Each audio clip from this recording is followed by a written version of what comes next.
Siyabingelela. Azobingelela kanjani umuntu uhleli nento kanje eduze kwakho? Siyabingelela ubingelela ubudokotela bowesizodla. Hayi yabo lento la. Usuke usuhamba uWoolworths usuqhumisa lezi zinto lezi. Uhamba uWoolworths.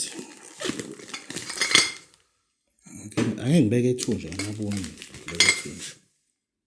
Ngazi ukuthi ngike right la. Thatha umthwalo wami. Ngubeke la. What is this? A sparkling passion fruit, 6% fruit drink. I don't know what this means. And then no added preservatives. It is just like that. Yabona le nto musuyishukuza kanje, ngeke ukuyivula. Wayivula izokudela isokukhipha ukwazi.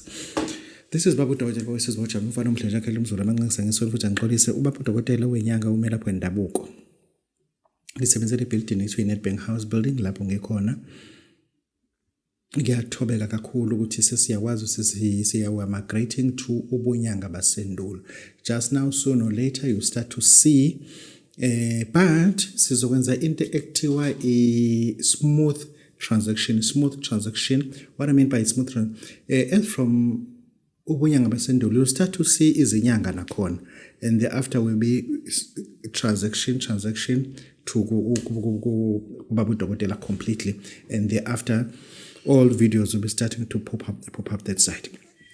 Njengenyanga Baba Udokotela bowesizodla umfana omhlanje akhe lumzulu amanqinisa.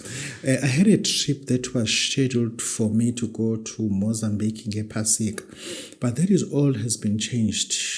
Now sengiya endaweni yase ngiya kuNtsoko, mengisuka kuNtsoko ngiya eNgculwini, mengisuka eNgculwini ngiya eJericho. Bayakwazi abantu baseswazini lezo ndawo ngengilungise define ukuthi izikuphi. That is why I need more time because kuzongiphoqa ukuthi ngilale eSwazini, because ukuthi wena iSDO yazi iSwaziland nathi nencane ungayigijima ngamateko bazokukhohlisa izokubhubhisa iSwazini ngenduku. iSwaziland sinendawo ekuthiwa iseJericho. Ukusuka eJericho uya kwaHoho ebuhleni. Akudlalo. Uyabona uma ufika ebuhleni wenza izinto ozenzayo kwaHoho, uzofika eSpiki, ufika udla ibreakfast eSpiki, uzobuya ngakusasa. ePix uzobuya ngakusasa, ufike ehotela, ucheck in, udla ibreakfast wenza yonke into, kodwa uyobuya ngakusasa because iSwaziland zami kuniprovela ukuthi ayiyona into ebengicanga ukuthi iyona. It is large. If uzofika khona, it is large. Ukusuka kuNtsukumbili uza kuNtsoko. Funa wazi ukuthi uzohamba imoto yakho ufuna iphile. Funa wazi ukuthi yes ungakwazi ukubuya ngosuku, indeed uzokwazi ukubuya ngosuku, but ayikho into ozobusakwazi ukuyenza. uNtsoko and uNtsukumbili awudluli idolobha, udlula amadolobha. Uza la kuNtsoko ezansi. Yes, Baba Udokotela uzobe lapho ke. Bekufuzile ngiye kwaHoho. Lapha kunenyanga ekuthiwa ukunene. Bekufuza ukuthi ngiyibone ngodla inyama nje. Ife ngixhaphaza inyama khona ngiyibuyele. Bakithi ake sibuyele emsebenzini wethongo. Namhlanje ngine theme or topic ethi invoke mabhebeza. How to invoke mabhebeza. We will need to tell you exactly what you heard mabhebeza before, but you were not initiated how to invoke it spiritually. What killed it spiritually? Wasala nalento ejikizelayo ngemsebenzi. You understand? Yeah, we need to talk about that. We just need to talk about that. Yeah, we need to talk about that. Lana nginento ethi prize anchoring. I need to teach you about some things. Kunezinto nina engazazi that we as forefront people asibe nesikhathi ukuthi sibe phambi kwethu sesingakwazi ukunjela ukuthi what is prize anchoring. What is price anchoring? Anchor, when a boat or a ship anchors, it means it's not intended to move anytime soon. No matter what happens, it will stay there. There's wind, it will stay there. It's raining, it will stay there.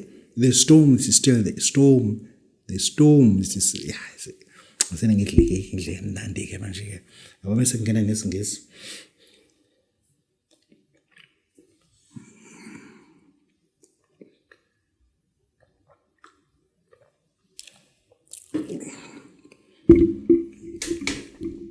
Today I need to talk about price anchoring.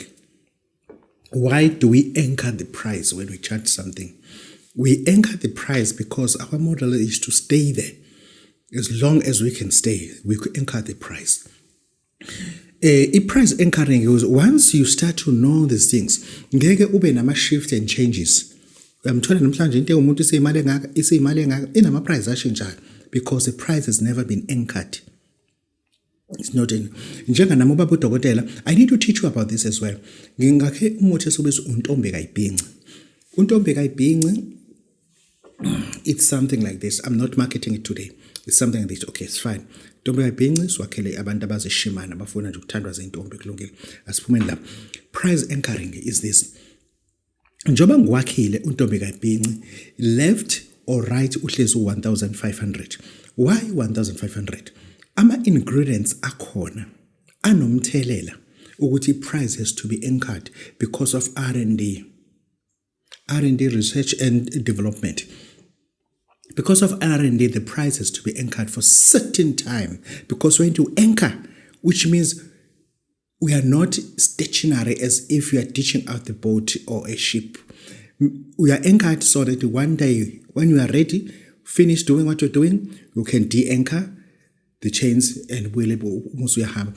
Into edala ukuthi ama-ingredient alana maningi kakhulu such as amafutha ezilwane afakiwe, kufake imvubu. Awukwazi ukufaka imvubu iphila. Kuphoqa ukuthi kubulawe imvubu in order ukuthi kwakhiwe lo muthi. Kufakwe umkhoma, awukwazi ukufaka umkhoma uphile. Kuphoqa ukuthi umkhoma ufe before kufakwe lento le. Mase kuyiwe amakhehleni lawa afuyile. Sacela ukuthi abasichathazele uMantindane, abasichathazele uPiyane kulezi zinto lezi. Lezi zinto lezi zizodwa, they cost effect.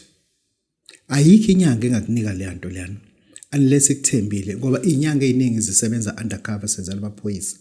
Manje bafuna ukwazi uyimfana ubani othenga nalezi zinto lezi, anginazo lezi zinto. Yabona kukhona inyanga nje ibila imntuba kwaMsane, yaphika kwaze kwathi umngane wakhe sethi awumkhulu sangibona ngithi mina ngayithatha kuwena lento. Wathi hayi sengiyakubona. Waphuma umkhulu waye engadini wafika wayikhipha leli ugqibe ebhakedeni lamafutha. Wasinika ke yabo. Wasinika ke lamafutha lawo. Engisho ukuthi abantu abaningi mebethenga le mithi lena efana la badayiselwa into ekuthiwa udumba kaSibumbu. Do you know what is that? Bathatha amafutha lawo enkosazana abofu. Mase 13 rand lamafutha. Mase bethenga udumba kaSibumbu, mhlawumbe uthola ngo20 rand. Bayigcobe ndawonye lento bayigcoba mase bayistraina mase bakudayisela yona. Ama ingredients akhona that just too light. They are just too light. That is why we have anchored our price because of R&D. Till kuze kubuye imali yethu esenze ngayo research and development, thereafter singabona ke untombi kayibhince move kule price emovela ezansi because of imali ebesiyisebenzile kade si researcher lo muthi, it has been returned isibuya yonke. Kaze lento izofuza ukuthi sizazi so that nawe uma uqala ibusiness yenkukhu ayenkukhu yokwakhala abantu amahhoko, ukwakha amahhoko ihhoko lakhe noma ubani. Abantu bacabanga ukuthi ihhoko nje ngavuka ekseni kade ushaya indlwabu ubusuku bonke uhambe wakhe ihhoko lenkukhu. Ihhoko lenkukhu lakhe abantu abazi ukuthi i-lighting yakhona, ugesi wakhona ufuna ukhanye kangakanani. That's number 1. I-drainage yamanzi ukwenza kanjani amanzi ukuthi arane amanzi angami indawo yamanzi aphuzwa inkukhu ngoba ziyawangcolisa amanzi enkukhu. You understand? Funa wazi ukuthi iphu yenkukhu uzoyicollecta kanjani. Ihhoko lenkukhu liyakhiwa nje. Amaqanda uzokwazi ukucollecta kanjani. Ngeke uzova. Kunabantu abenza lo project. Engisho ukuthi wena owakha lo aziqala ukuthi i-price yakho it has to be anchored for a certain time while izinto ozisebenzisile to ukwakha lama hhoko enkukhu. And then abanye namhlanje ke bakwazi ukwakha amahhoko amobile. As long as ufuna ukodayisela endaweni ukuthi amahhoko akhe inkukhu zakhe ezu50 uhamba nazo zonke. Inkukhu zakhe ezu100 uhamba nazo zonke. Zisehhokweni hayi ukuthi sifanye zisehhokweni. And then lawo abantu labo when they charge they must have a price that is anchored till kuze kubuye yonke imali abanayo, then they can able to outlet it to other people to use it as well, to sell it as well, buying from them, because the price has been reduce. Price anchoring ke iyona ke lento ukuthi why ezinye izinto uthola ukuthi zine price, uthola abanye sebeke special, uyambona umuntu akasena discontinued because the price was not anchored. I-R&D was not disciplined. Akayiconsideranga ukuthi mina kade ngenza lento engikoste emalini. Leno isikhathi engispendile nge-research about this, ngiyakonongoma ngiyalena, ngihamba nabantu abangaka abangigadile, imoto, upetrol, ukudla, yonke lo mali sipraza siyi-add kulo muntu esuke till kuze kubuye yonke ke lo mali. That is how we do business. This is Babu Daughter. I need to give you a clue. Kunezinto esizenzayo endabukweni njengabantu abamnyama whereby silanda abantu ngamahlahla. Because sesigcwele kakhulu, we are highly urbanized. I repeat, we are highly urbanized. Most of us have moved to urban areas. Indawo zasemakhaya, we are converting zona to semi-townships. Abantu basemakhaya manje sekuba khona indawo edayiswayo esikwayo ama-site kuthiwa kwakhiwe izindlu zesilungu lapha yana. Zinama-septic tank, zinayo yonke into, zinepaki, zine-ground. Emakhaya. Hamba eSwazini kunendawo ekuthiwa isesteki. You understand? Umehluko phakathi kwesteki neNgwane Park, it is vast. Umehluko phakathi kwesteki neNgwane Park, it is huge. And sinendawo ezezinjalo ke emakhaya. Abantu bakhona nabo futhi they urbanizing their mindset. Mise sekushona umuntu esefuna ukuyolandwa. Basebenza imodel eyodwa ukulanda noma ngabe mekuthiwa ushonile kuzosetshenziswa into eyodwa. Ukushona kwamshana komfana wala ekhaya obeshiwe untombazana wase washona komfana. Uma sesimlanda asimlandi ngendlela efanayo noma mekushone untombazana wala ekhaya ozalwa la ekhaya. But obengaganile obezele nje ingane wangaba nenhlanhla umshado. Akufani amahlahla khona. Ukushona kwamama la ekhaya, ukulandwa kwakhe futhi akufani nokushona komshana wala ekhaya. Inhlobo zezihlahla ezizosetshenziswa azifani. Akanoma lento iyayenza ngesense kwena. Ngicabanga ukuthi izosisiza especially thina esingamaZulu esalibamba usiko ngesandla, esalibamba isiko ngenhlonipho, ukuthi asiphinde sibonisane ukuthi asiphambani la, asididekisi lana, asiqalene ngizonika kamahlahla ke. Ubaba wasekhaya uyinkosi yekhaya. Ubaba wasekhaya uyinkosi yekhaya. Ngalondlela ulandwa ngumlahla nkosi. Baba wasekhaya uyinkosi yasekhaya ulandwa ngehlahla lomlahla nkosi. Umama wala ekhaya uganile la ekhaya ulandwa ngehlahla lomgano. If it does not make sense kwena, try to teach yourself to accept this thing. We are not going to change it. Ukuthi ubaba wala ekhaya uyena lo landwa ngehlahla lomlahla nkosi. Uma wakho nje wanamlanda ngehlahla lomlahla nkosi, nanamanje kuthiwa umama kangenile.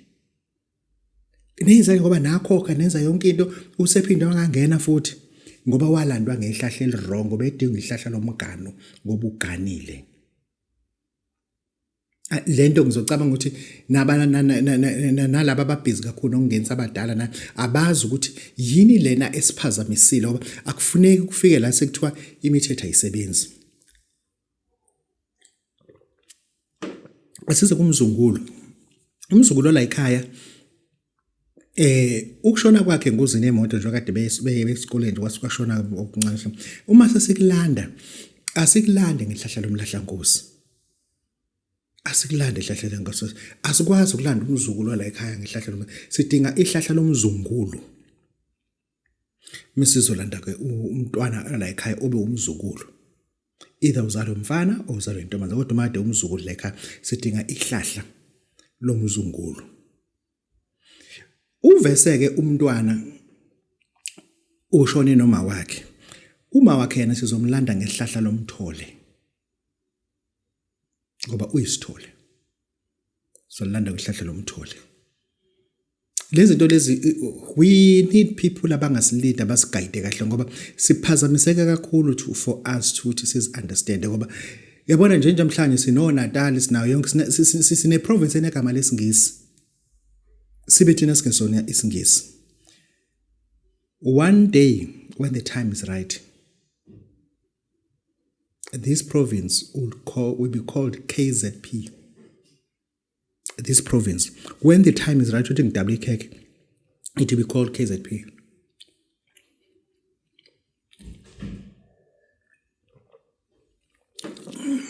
Kuza isikhathi la province ezobizwa khona KwaZulu province. KwaZulu province izoba ke iKZP. The time is coming. Watch the space. Uyongibuza mhlambe ngoba ngisaphila noma mhlambe nawe uyobusaphila angazi. But the time is coming whereby this will be called KZP. And then sifuna ukuthi ke le province ke ibe njalo ke. As I'm saying as a human being, I don't get it from somewhere, but I have that revelation that this province is going to change. Because we don't know this person. We were not there and they are still favor. And the history is now we were not there when the part of their history because we don't know how correct it is. Because we got no evidence besides the evidence of us. But we need KZP. KwaZulu province. That's all. Yeah, yazi lana ufuna sike sikhulumeni ukuthi emsebenzini kusaliwa ngento ekuthiwa zibango. Emsebenzini sisalwa ngento ekuthiwa zibango. Kunesibango esizosakha angakasakhe masuthi ngasifuna. Kunesibango esizosakha esisibiza ukuthi isinqakampukane. Lesa sibango lesiyana uma sisakha sifuna ukuthi emsebenzini untshontshe into lo muntu ayigqokayo. Sifuna if it possible thola la anyathele khona. Mase utholile leyo nto leyo uhambe uyomba umgodi. Uma usumbile lo mgodi mase sikunika isinqakampukane sithi phuza lo muthi uphalazelela. Lento uma uphalazelana washo lento oyishoyo kuyena uzovuka impukane. Mezivuka le impukane imini nobusuku uyayibona impukane uyibamba uyayihlo uyayibona impukane hleze kuphuza impukane kuyena hleze kuphuza impukane kuyena uyawazi ukuthi susenze lapha iwo lo muthi osetshenziswa kweziwe intwala kumuntu umuthi ofanayo futhi nawo uyangena lapho lona nje senza ngawo mesenze intwala semuthi ungena kodwa lana sifuna ukumshayela ukuthi meke sathola into nje abeyigqokile sifuna ukuthi aphuze impukane kuyisichitho esimbi lesichitho lesi siyalapheka ngoba kuyisibango ngesikhathi kune promotion esiyilindele emsebenzini siya kwi hearing so pitch sifuna ukuthi yena ngaleso sikhathi behlele enyangeni yena akabehlele enyangeni elashwa ngesikhathi elashwa esinda ebangcono thina ngesikhathi ngabe sithatha ize assume ama position uma ebuye sembuzo kodwa uzizwe unjani eyayimbi into eyenzeke kuwena emsebenzini kuliwa ngomuthi emsebenzini kuliwa ngomuthi ngaso sonke isikhathi wena uma ucabanga ukuthi ngoba ufundile abazokushaya umuthi bazoza kubabudodela sekushaya ngesichitho thina uxoshwe simple as that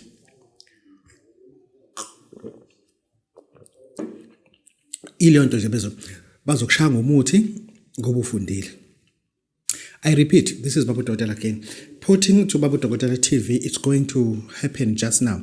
Ngezela ukuthi ungasala uthi Babu Dokotela akasapost, Babu Dokotela akasapost. No, I did mention that we are doing potting.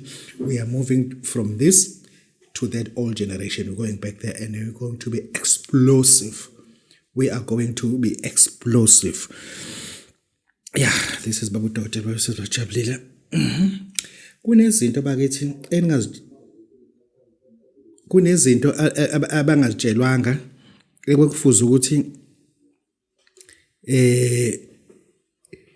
sizenze ukuba besizenzile ngaba siyona into esiyona namhlanje.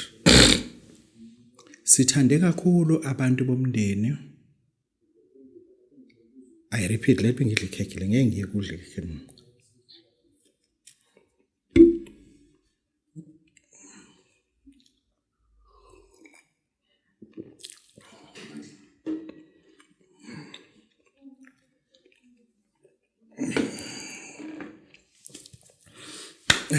Ake sikhulume lento. Uyabona labantu bagini that you bring them so much. When you were doing 9 to 5, you were struggling. You were struggling when you were doing a 9 to 5 job. No one cheered you. But if usuphumelele, unabantu abaningi who likes you, asebethi mzala, asebethi bhuti, ngiyazi mina ngeke ungilahle. Guess what? If anything happened to you, you die. They will throw back the same hate that they were when you were still poor. Engisho ukuthi njengoba manje usebenza as you are doing 9 to 5. Those people are not cheering you. Do this for me. Do this for me. They never come in your graduation ceremony. Abaze bezonokuza uthi awubhuti sizakuthuba ubugqoka ijazi cha. No one has said that to you. When you die, they'll hate your children as much as they were hating you, almost 2 times. Engisho ukuthi esicelayo ukuthi azi ukuthi njengoba usebenza kahle as a deputy principal, as an attorney, as an accountant, do me a favor, build an asset, not a house. Build assets for your kids. A house is where you stay now. It's not an asset yet. Build assets whereby when you die, your kids will attain those assets. Because kunesikhathi lana ukuthi izingane zakho uma usofile zibe nezithombe zakho sejimini. Abayidingi leyo nto leyo abantwana bakho.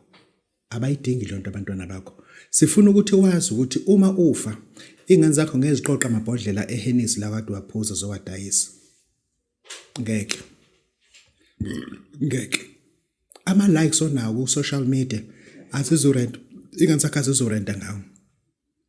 Your likes doesn't pay bills. Your followers doesn't pay rent. Well, we must do what is right, especially for our kids, because ingane zethu they are grossly poor and dependent to us. I repeat, ingane zethu they are brutally poor and izithembe kuthini azinamuzi thina esinomuzi azinamodi thina ezinemodi azinamali thina ezinemali siyabagqokisa siyabafundisa and badepende kuthini. If thina singenza izinto ngendlela right, ingane zethu zoqoqa amabhodlela eHennessy zowadayisa. Zobuka ama likes social media zithi baba beno 2.5 million likes. I wish it was money. Tuyona ke into abeyazile. Ezinye izinto ngempela we as other people we need to be talking to each and telling sense. And telling sense. Ngoba if usingazikhuluma into enjalo, who will do it? Nobody. Yeah, ngizofuna ukuthi abantu sikhulume ngomabhebeza kancane. Angifuni ukwenza i-video debate this time. Ngifuna abantu abathi babudokotela, I heard you talking about umabhebeza. Ngicela ungifundise ukuthi uvuswa kanjani. The answer is no. I am not going to do that. I am not going to do that. I respect umabhebeza the way I respect myself. I cannot be naked in front of you. As much as umabhebeza ufuna umuntu odiscipline, umabhebeza ufuna umuntu omthandayo. You cannot be spending 50,000 rand uzothi babudokotela ngivusa umabhebeza. Into esiyaziyo umhlaba wonke. Akubabona abantu umozani bathi ukusho umhlaba uyokwenza umabhebeza because I have wasted isecret kamabhebeza ku social media. I'm not giving even 10% wow how to invoke umabhebeza. All I'm telling you, if you really want us, umabhebeza qala have to meditate on umabhebeza. See umabhebeza coming into your dreams. See umabhebeza starting to clear your dreams. And whatever that you want umabhebeza. Ngoba abantu abaningi umabhebeza bathanda imali ukuthi if unomabhebeza will have money but bona bamthandi. Uthi yabona nje bangaze ngithola into abadokotela umabhebeza ngathi ukushasha ngihambe ngoyichitha mina. Don't do that because the spirit hears that. Don't do that because spirit hears that. Uma ufuna umabhebeza uzofika kubabudodela ngediscipline, phatha imali yakho cash sikwenzele yonke into. Ibhakede, ibhodlela lamabhebeza, la hlala khona amabhebeza, ngifuna ube ne-mindset ukuthi okay, uma efika umabhebeza ngizobeka cleaner nalazo hlala khona. Ngizobeka laphayana, this is what I'll do. And then uma ufika lapha labantu abasetshenzwa ngomabhebeza, kunemali lapha yamaphepha. Le mali ifakwa abantu asuke bezoshiyela umabhebeza ama coins, amaphepha. 10 rand, 20 rand, 10 rand. Hayi ukuthi ufaka imali enkulu. Ufike nje lapha wenzele kulabo asuke bephethe phela imali enkulu. Hayi labo asuke bephethe 2 rand. Wenzele uma ufake le mali ke sesithatha sokwenza sonke into. Umabhebeza is alive. And unothando uyavikela, give you so much protection, very good in communication in the realm of the spirit. She appears or he appears wherever you are. This is Mapebeza, this is Babu Dodba, this is Bochan Falcon Turu, love you all, goodbye.